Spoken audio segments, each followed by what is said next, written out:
All right, freedom do. Here go another one. It don't stop. We got a lot of problems. We got some issues that need to be worked out, guys. So hey, we gonna do this right. We got the platform. Let's make it be known. Okay. One of the big things that I feel as if that would be huge that would change our community is if we are starting to get more government grants and government loans. It's this big thing called redlining. I'm not sure if you guys are familiar with redlining, but what redlining does is stop mortgage loans being given to African Americans, and it stops us from getting into certain communities, which is like the suburbs and different things. If you go to a bank and a suburban and you're black, they could deny you strictly because the color of your skin. Of course, they're not going to say it's the color of the skin. They're going to say it's due to your credit or due to their guidelines or underlines or whatever you want to call it. But at the end of the day, they don't want you in their community.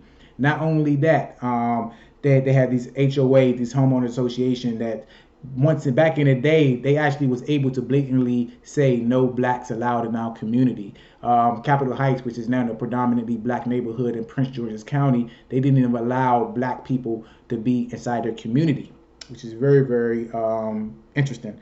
But that's one of the big things. I feel as if that all African Americans, just like how they have veteran loans, I feel as if they should have an African American loan, where us African Americans, we could go out there and get home loans strictly for being black. We should have different guidelines, different circumstances, and different requirements because we are at a disadvantage, and we should have the opportunity. Give us a chance of home ownership. People underestimate the power of home ownership.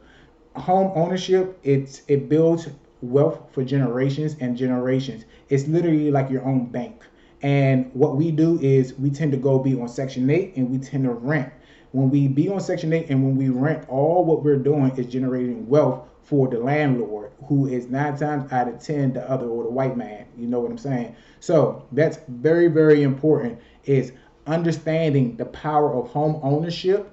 And we have to be given these loans. We have to be given these opportunities. And if it ain't going to be given by the government, well, we need to get some of these big boys, some of these entertainers, some of these ball players, some of these athletes, whatever the case is, to put your funds together and start a black community fund to help us, break the chains of oppression. Because at the end of the day, home ownership is one of the big tools that we could use to help change generations for on and on. Freedom do.